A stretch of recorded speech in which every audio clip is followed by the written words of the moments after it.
I'm here with Daniel, and we're going to talk about how to saddle up a ranch horse. It seems pretty self-explanatory, but we're going to go ahead and go through it because I've had some guys work for me that honestly they didn't even know how to saddle their horse, and so I think this will help them so they can brush up on it.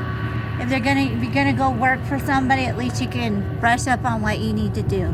So first of all, you got to get your halter out and go gather your horse up. So these other horses out of the way. Yeah. Come on. So we're gonna go get my main horse. Come here, Dunny.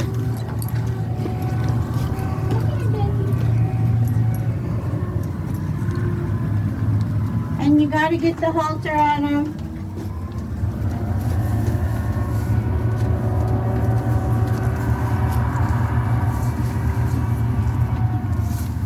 Dunny's been my horse I've been using him 17 years. He's a good boy. He's a good ranch horse. A lot of times a good ranch horse is a better partner than even a cowboy working with you. If you don't have a good horse, it just doesn't work. So we're gonna bring him over here. We're gonna bring him over here.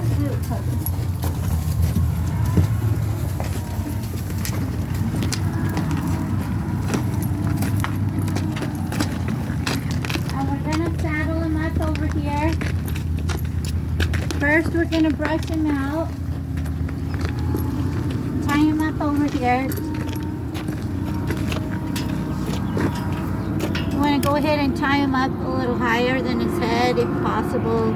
If not, just keep always, never take a horse for granted. So, you always want to keep an eye on him. So first, we're going to take this curry comb.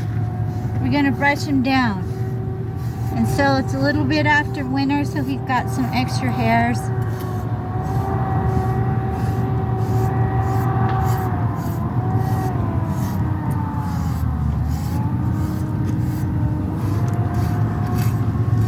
Keep currying him down until he doesn't have these extra hairs flying everywhere. Dunny's what's called an easy keeper because he doesn't need a lot of feed and he's smarter than most people. Really. He uses his head, he stays calm in situations that a lot of horses would lose their noodle on, but he's got a lot of time on him. At the ranch we have like 33,000 acres to cover, so he gets a lot of riding time.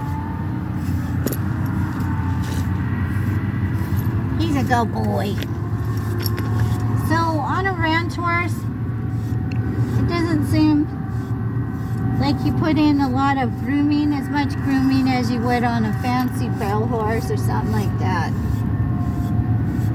I barrel raced and done all kinds of things with my horses, and it's different, but you still got to put in some TLC.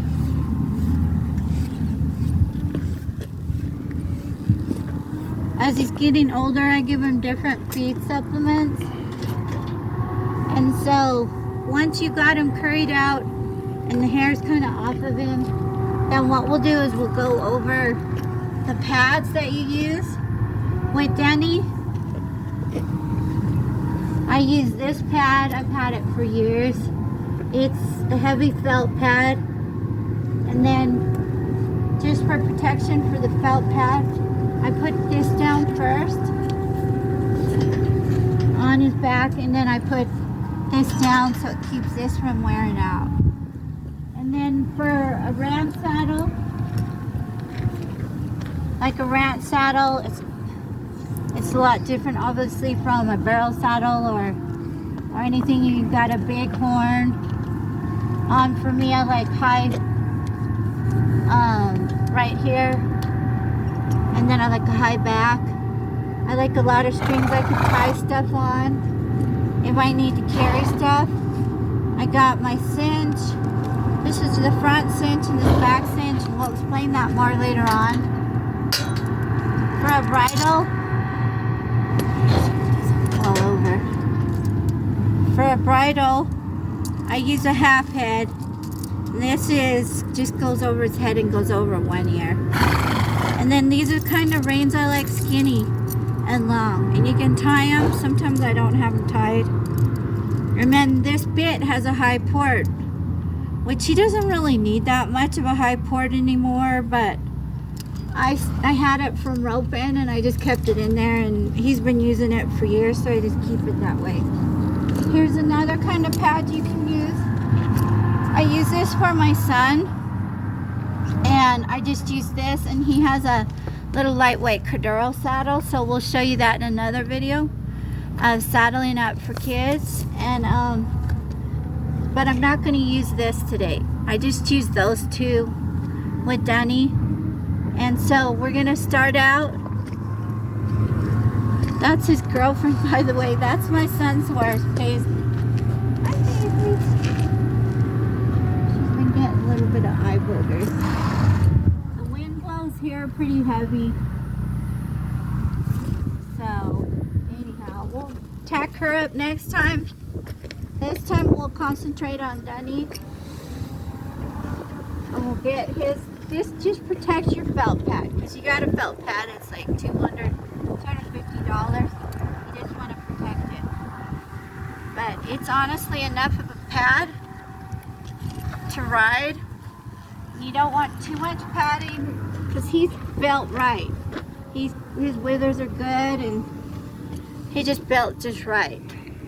So then, let me take this off.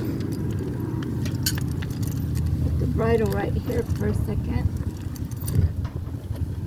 And then you take your saddle, you flip it over, all your gear on whichever side you're going to use, you're going to put it on.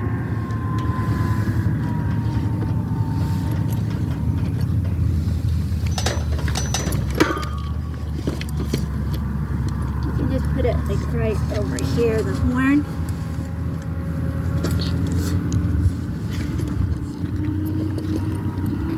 And I'm kind of short, Dunny's kind of tall, so you just flip it on. I'll put it over like that. You want to make sure that it's right here. I put mine up here, like here, the back and the front cinch. I put them together. You want to undo them, get everything out that needs out. If your pads aren't right, situate your pads where you can see them. Make sure everything's cool that's underneath them. And you got your front cinch and your back cinch. So then you'll come over here. The first thing you want to do is your front cinch. In case your horse gets away or anything happens, you need to do your front cinch first.